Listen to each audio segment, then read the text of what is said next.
Hi, welcome back to the workshop journey. Mike's over in the workshop right now. I'm not really sure what he's working on, so how about we go over and find out.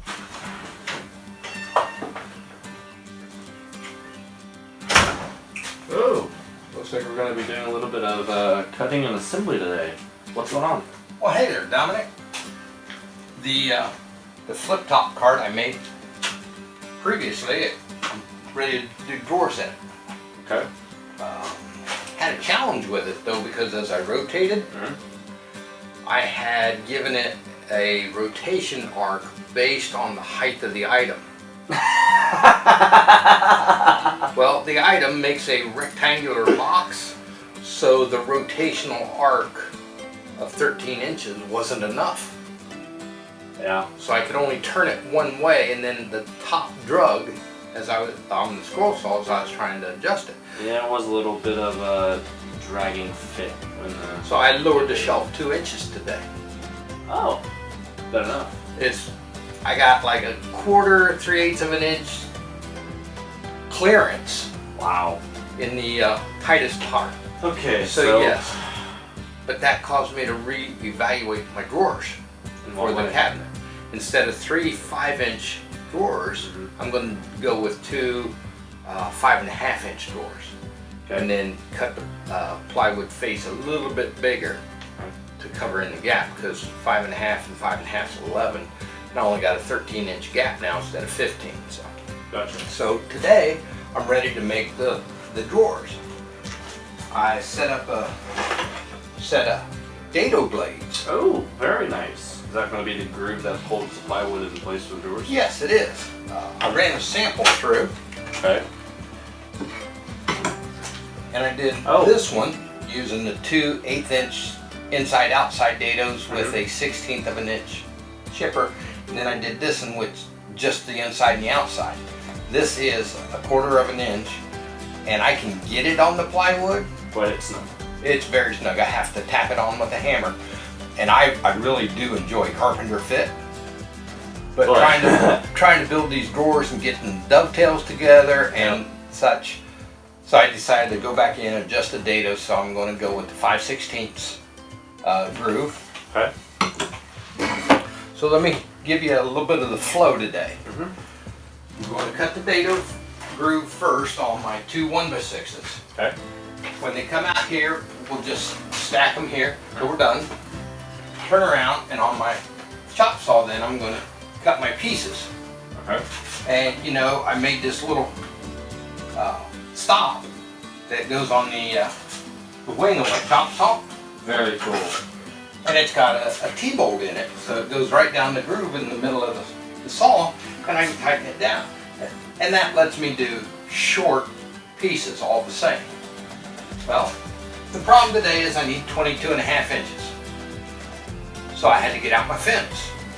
My fence is just a piece of 3/4 inch plywood with a wooden yardstick on it. And then I ran it through the chop saw. So I have a point. I set it up with my tape measure, so I have a specific point, and then I can just clamp on a small stop block. I need 4 pieces that long, and then I'll reset it for the 2 shorter pieces, which are the back of the drawers. All right. And then after the chop saw, we'll go over here to the dovetail jig, and I've already got it set up, already tuned in where I want it, and I'll go ahead and do dovetails on the back 2 corners of both drawers, and then the front piece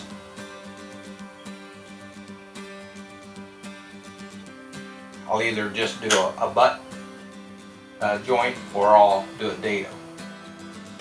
I'm thinking of the dado, since I've got my dado blades already set up, all I got to do is widen it a little bit so that the 1x will fit in and just barely set in. I'm thinking I'll go ahead and do that on the fronts of the drawers. Okay. So after I do this, then I'm going to turn around and I'll either switch out the blade in the table saw to put in my straight blade and cut the plywood. Well, no, without my fence extension I can't do that. So I'll set up my sawhorses and cut the plywood for the bottoms, and then I can change the dado and cut the plywood, the groove for the plywood on the faces.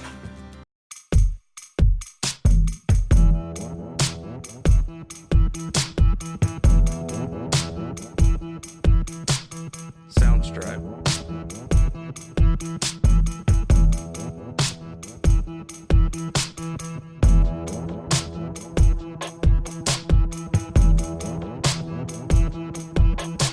Soundstripe.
Went ahead and I put 1/4-inch runners under the sides because the plywood could absorb a little bit of moisture out here. It's not sealed. Don't know if I'm going to paint it or not. And so if the plywood swells a little bit, I didn't want it binding on the bottom of the drawers. So now I'm going to mark for my runners for the top drawer and put them in there. And then I have some UHMW nylon tape I'm going to put on the bottom of the drawer and on the runners. And it's supposed to be like a self-lubricating tape and cause them to slide freely.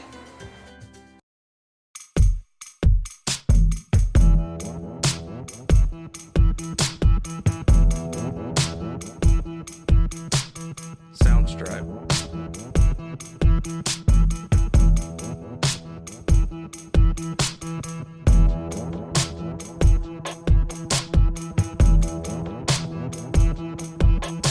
Soundstripe.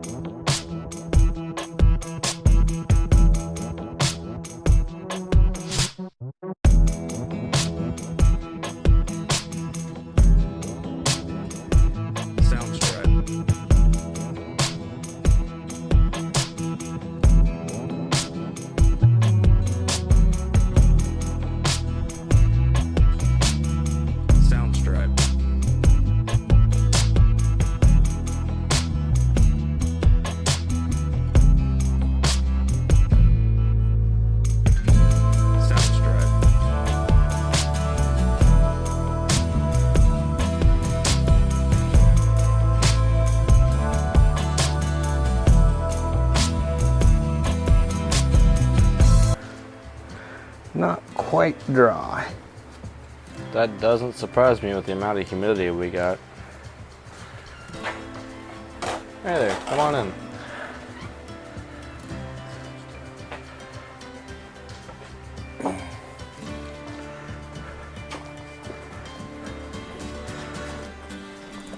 This door has the nylon on it.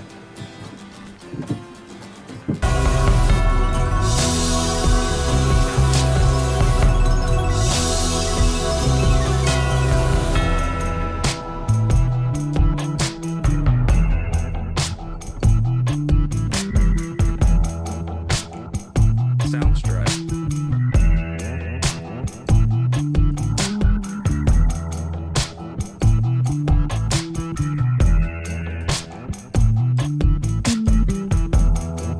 Soundstripe.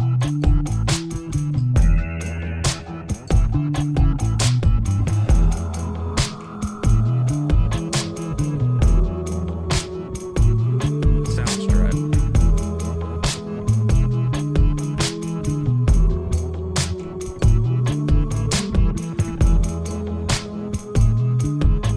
Soundstripe. Okay. Good job.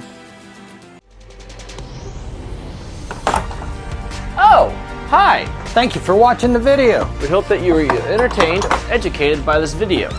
But that's not all for you to see. So feel free to subscribe, Like, share, we'll see you guys here next time on the Workshop Journey.